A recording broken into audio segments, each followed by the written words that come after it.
स्वागत है आप सभी दर्शकों का नॉलेज इंजेक्शन पे। आज का वीडियो काफी ज्यादा खास होगा क्योंकि आज हम बात करेंगे चाइनीज इकोनॉमी के बारे में। जब से कोरोना वायरस आया है तब से हम लगातार ये बात कर रहे हैं कि जो चाइना की इकोनॉमी है वो बहुत ज्यादा नीचे जाने वाली है। लेकिन क्या आपको पता है कि चाइना की इकोनॉमी 2018 से ही काफी सारे नेगेटिव पॉइंट शो कर रही थी और यहाँ पर 2018 में चाइना के पास जो डॉलर्स हैं यानी कि यूएस डॉलर्स, उनकी काफी ज्यादा कमी होने लगी थी। सीधी बात करें तो चाइना का जो फॉरेन एक्सचेंज रिजर्व है वो बहुत ज्यादा गिरने लगा था और ये जो फॉरेन एक्सचेंज रिजर्व है ये अभी भी लगातार गिरता जा रहा है। अब आप में से काफी सारे लोग इस बात को सोचेंगे कि आखिर चाइना जब इतनी भारी मात्रा में पूरी दुनिया में लगभग ऐसी कोई कंट्री नहीं है जहां पर चाइनीज प्रोडक्ट एक्सपोर्ट ना होता हो, तो आखिर उस कंडीशन में चाइना का फॉरेन एक्सचेंज रिजर्व कम कैसे हो रहा है? तो जवाब ये है कि फिलहाल हमारी ये गलतफहमी है कि चाइना इतना ज्यादा एक्सपोर्ट करता है, बल्कि पिछले 30 से 40 सालों में चाइना ने वास्तव में काफी एक्सपोर्ट करा, यानी कि एक्सपोर्ट हमेशा ज्यादा रहा है इंपोर्ट से। जो करंट अकाउंट है वो हमेशा सरप्लस में था, लेकिन 2018 में इन जनाब की वजह से चाइना का जो करंट अकाउंट डेफिसिट है, सो करंट अकाउंट है वो पहली बार डेफिसिट अमाउंट शो कर रहा था, यानी कि पहली बार चाइना का जो एक्सपोर्ट है वो काफी बुरी तरीके से गिरा था और इंपोर्ट्स ज्यादा हुए थे।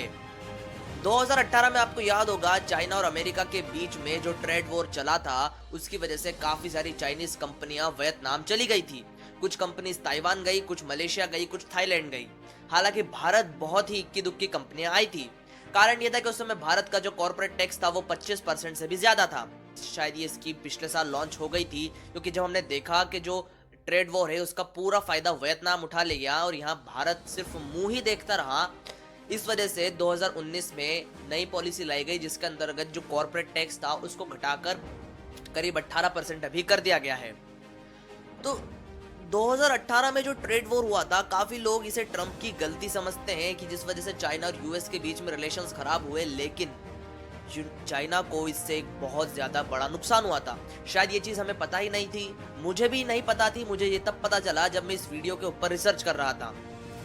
लेकिन फिर भी सवाल उठता है, जब पिछले 20-30 सालों से लगातार चाइना की जो करंट अकाउंट है वो लगातार सरप्लस में था, तो आज एक ही साल के डेफिसिट से उनका जो फॉरेन एक्सचेंज रिजर्व है वो कैसे गिर सकता है? उनका रिजर्व तो काफी ज्यादा बड़ा होगा।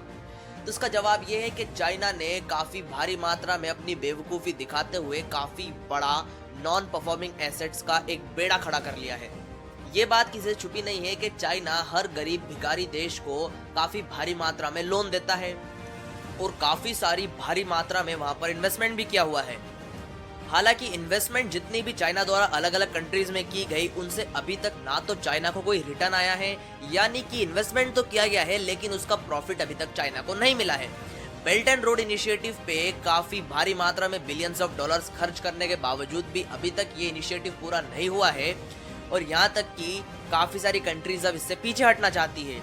वहीं पर कुछ महान कंट्रीज हैं जो इसको भगवान जाने क्या समझती है, जो चाइना ने सिर्फ लोन दिया है उसको चाइना का उपकार समझती है, क्या समझती है ये हम आगे जाके देखेंगे।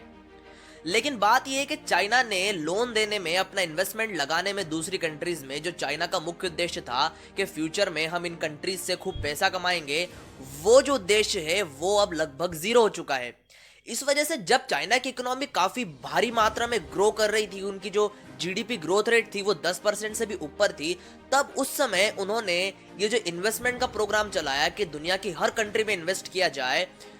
लेकिन उन्होंने उस समय इन्वेस्ट कर दिया और उनका पैसा जो उनका रिजर्व था इतनी भारी मात्रा में, वो उन्होंने वहां पर अटका दिया।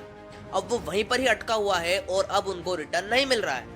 इनफैक्ट जो उन्होंने सिर्फ लोन्स दिए थे कंट्रीज को, वो तक अलग अलग कंट्रीज चुकाने से मना कर चुकी है, जिनमें सबसे ज्यादा बड़ा नाम आता है काफी अफ्रीकन कंट्रीज का।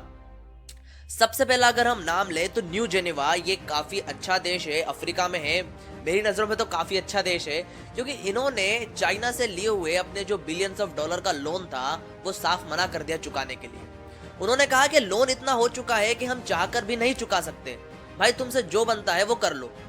अब इस कंडीशन में चाइना अगर हमला कर दे उस कंट्री पे तो भी नुकसान चाइना का है, असला बारूद का खर्चा चाइना को उठाना पड़ेगा, चाइना कुछ कर ही नहीं सकता।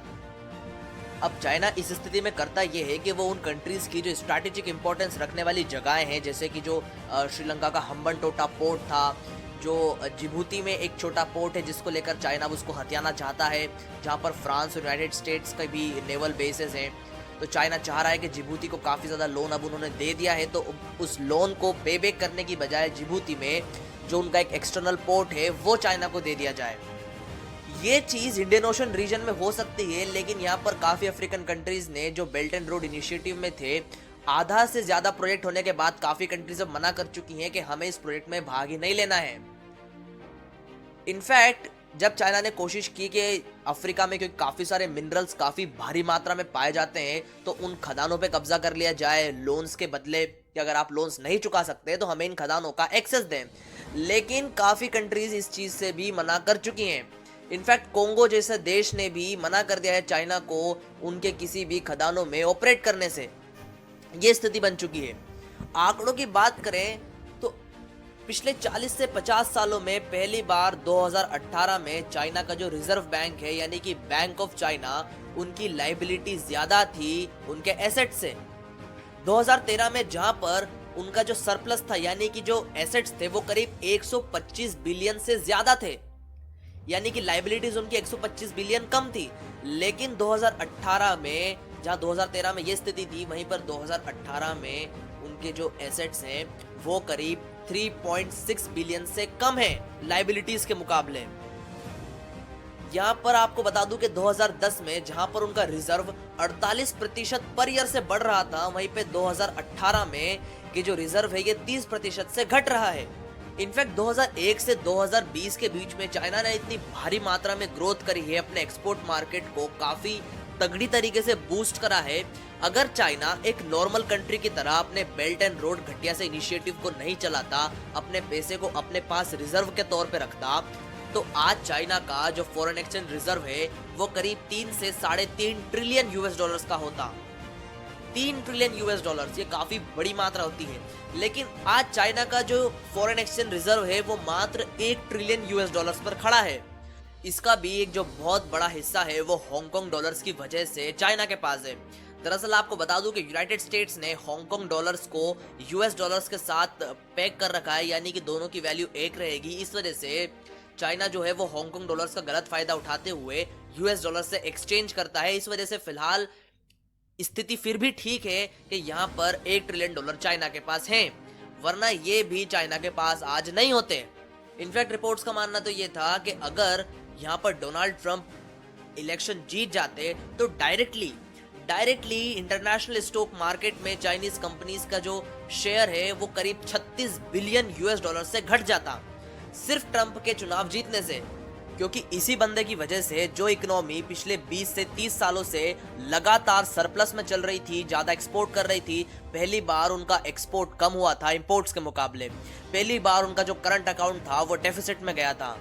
और मुझे ऐसा लगता है कि अगर ट्रंप यहाँ पर अगले 5 साल और रहते, जहां तक मैंने फाइनेंशियल एक्सप्रेस की और इकोनॉमिक टाइम्स की रिपोर्ट्स पढ़ी हैं, उनके मुताबिक शायद चाइनीज इकोनॉमी को एक बहुत ज्यादा बड़ा झटका लगता और चाइना के साथ अगर 1-2 और इस तरह के ट्रेड वॉर हो जाते तो चाइनीज इकोनॉमी कोलैप्स ही हो जाती शायद।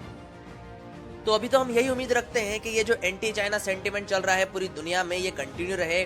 जो बाइडन है वो भी इस चीज को समझे कि चाइना जो है वो दुनिया के लिए नहीं बल्कि यूनाइटेड स्टेट्स के लिए सबसे बड़ा थ्रेट है। तो प्लीज इस वीडियो को बहुत ज्यादा शेयर करें, व्हाट्सएप पे, इंस्टाग्राम पे आप जितना शेयर कर सके प्लीज शेयर कीजिए। सभी लोगों को अपने अंदर नॉलेज इंजेक्ट करने दीजिए जिस प्रकार से आपने करा। आपको अगर पसंद आया हो मेरा काम तो प्लीज सब्सक्राइब जरूर कीजिएगा। धन्यवाद। जय हिंद।